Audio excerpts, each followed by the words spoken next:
கடவுளின் வார்த்தை. யாத்திராகமம் 20ஆம் அதிகாரம் 1 முதல் 21 வசனங்கள் வரை. முதல் வசனம். தேவன் பேசிச் சொல்லிய சகல வார்த்தைகளுமாவன.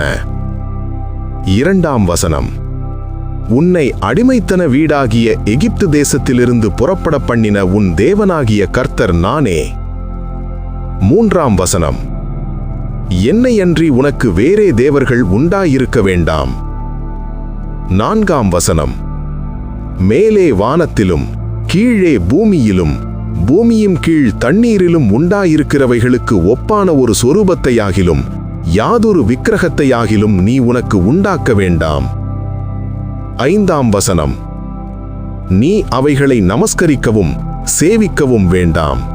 உன் தேவனாகிய கர்த்தராயிருக்கிற நான் எரிச்சலுள்ள தேவனாயிருந்து என்னை பகைக்கிறவர்களை குறித்து பிதாக்களுடைய அக்கிரமத்தை பிள்ளைகளிடத்தில் 3ஆம் 4ஆம் தலைமுறை மட்டும் விசாரிக்கிறவராயிருக்கிறேன்.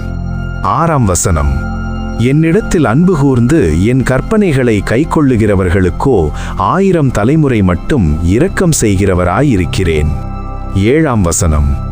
உன் தேவனாகிய கர்த்தருடைய நாமத்தை வீணிலே வழங்காதிருப்பாயாக. கர்த்தர் தம்முடைய நாமத்தை வீணிலே வழங்குகிறவனை தண்டியாமல் விடார். 8ஆம் வசனம். ஓய்வு நாளை பரிசுத்தமாய் ஆசரிக்க நினைப்பாயாக. 9ஆம் வசனம். 6 நாளும் நீ வேலை செய்து உன் கிரியைகளை எல்லாம் நடப்பிப்பாயாக. 10ஆம் வசனம். 7ஆம் நாளோ உன் தேவனாகிய கர்த்தருடைய ஓய்வு நாள். அதிலே நீயானாலும் உன் குமாரனானாலும் உன் குமாரத்தியானாலும் உன் வேலைக்காரனானாலும் உன் வேலைக்காரியானாலும் உன் மிருகஜீவனானாலும் உன் வாசல்களில் இருக்கிற அந்நியனானாலும் யாதொரு வேலையும் செய்ய வேண்டாம். 11ஆம் வசனம். கர்த்தர் 6 நாளைக்குள்ளே வானத்தையும் பூமியையும் சமுத்திரத்தையும் அவைகளில் உள்ள எல்லாவற்றையும் உண்டாக்கி 7ஆம் நாளிலே ஓய்ந்திருந்தார். ஆகையால் கர்த்தர் ஓய்வு நாளை ஆசீர்வதித்து அதை பரிசுத்தமாக்கினார். 12ஆம் வசனம்.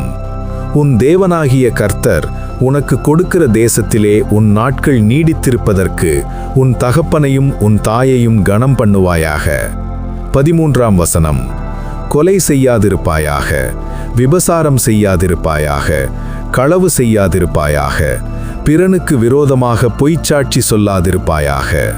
17ஆம் வசனம். பிறனுடைய வீட்டை இச்சியாதிருப்பாயாக.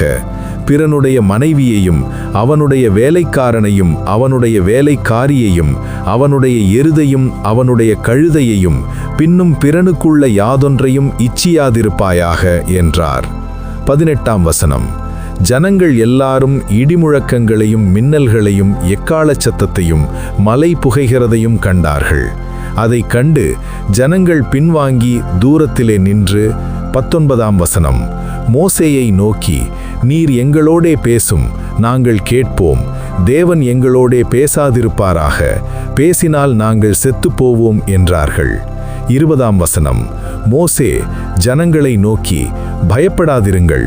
உங்களை சோதிப்பதற்காகவும் நீங்கள் பாவம் செய்யாதபடிக்கு தம்மை பற்றும் பயம் உங்கள் முகத்திற்கு முன்பாக இருப்பதற்காகவும் தேவன் எழுந்தருளினார் என்றான். 21ஆம் வசனம். ஜனங்கள் தூரத்திலே நின்றார்கள். மோசே தேவன் இருந்த கார்மேகத்துக்கு சமீபமாய்ச் சேர்ந்தான். ஆமேன்.